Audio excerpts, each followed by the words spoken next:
एक उपम्यू नाम के महर्षि थे। जब वो बाल्यावस्था के थे तो अपने मित्रों के साथ वो किसी दूसरे ऋषि के घर खेलने गए। तो वहाँ उन ऋषि ने अपने बच्चों के साथ उनको भी गाय का दूध पिलाया। उनको बड़ा अच्छा लगा। वो जो ऋषि गाय का दूध पिलाए वो उपरोहित कर्म करते थे, और ये जिनके पिता उपरोहित कर्म नहीं करते थे, ऐसे के पुत्र थे उपम्यू जी। उपम्यू जी घर आए और कहा हमें दूध पिलाइए। बहुत हठ किया तो उन्होंने समझाया कि हम उपरोहित कर्म नहीं करते, हम तो जंगल के कंदमूल फल से अपना गुजारा करते हैं, तुम्हें कहाँ से गाय का दूध पिला दें। जब बहुत हठ किया तो जो जंगली चावल होता है उसको पीस करके उन्होंने दिया। बालक पिया और कहा ये वो दूध नहीं है जो उनके घर में पिया। तो माँ ने डांट के कहा तुम्हें दूध चाहिए तो भगवान शंकर की तपस्या करो और तप के द्वारा वरदान प्राप्त करो। क्षीर समुद्र का दूध पियो। गाय की क्या बात है, क्षीर समुद्र का दूध पियो। तो उन्होंने कहा हमें भगवान शिव की साधना का उपदेश दीजिए।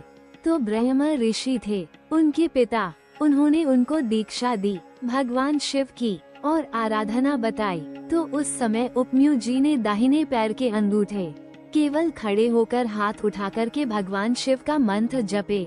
बहुत काल व्यतीत हुआ तो भगवान शिव उनके सामने शिव रूप में प्रकट नहीं हुए, देवराज इंद्र के रूप में प्रकट हुए, नंदिकेश्वर ऐरावत के रूप में और भगवती अम्बा शची के रूप में, और जितने शिव पार्षद सब देवताओं के रूप में, और कहा वरदान मांगिए। तो उन्होंने आंख खोला तो देखा देवराज इंद्र हैं।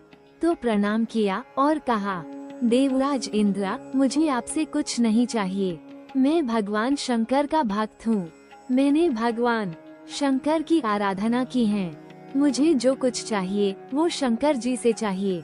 तो निंदा करने लगे क्योंकि भगवान शंकर ही थे। चिता की भस्म लगाते हैं, मुंडों की माला पहनते हैं। तो उपम्यू जी ने कहा सावधान, हमारे ही सामने हमारे इष्ट की यदि निंदा करोगे तो हमको असमर्थ मत समझो। मैं ऋषि बालक हूँ, अगर श्राप दे दिया तो आप भी भस्म हो जाओगे। तो फिर वो निंदा शुरू कर दिए क्योंकि वो भगवान शंकर ही थे। तो उन्होंने कहा देवराज इंद्र अगर भगवान शंकर मुझे स्वान बना दे तो मुझे स्वीकार है, और तुम अपना देवराज इंद्र पद देना चाहो तो भी स्वीकार नहीं है। मैंने भगवान शंकर की आराधना की, अब एक भी शब्द अगर भगवान शंकर के प्रति बोले तो मैं दंड देने में समर्थ हूँ। फिर वो बोलने लगे, तब उन्होंने अघोर मंत्र का प्रयोग किया। यह मंत्र सिद्ध हो जाए तो किसी के भी ऊपर मारण, मोहन, वशीकरण, उच्चाटन आदि का इसे अघोर मंत्र कहते हैं। ज्यों ही मंत्र को प्रहार किया जल लेकर के, तो नंदिकेश्वर ने जल को रोक लिया और कहा अपने इष्ट मंत्र से इष्ट पर ही प्रहार करते हो। तो देखा भगवान शंकर नंदिकेश्वर पर विराजमान हैं। सब श्री पार्षद तो कहा प्रभु ये क्या लीला थी।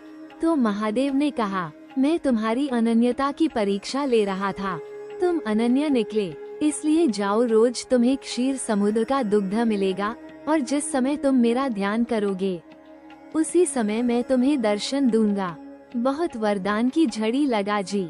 यदि कथा पसंद आई हो तो कमेंट में हर हर महादेव जरूर लिखे।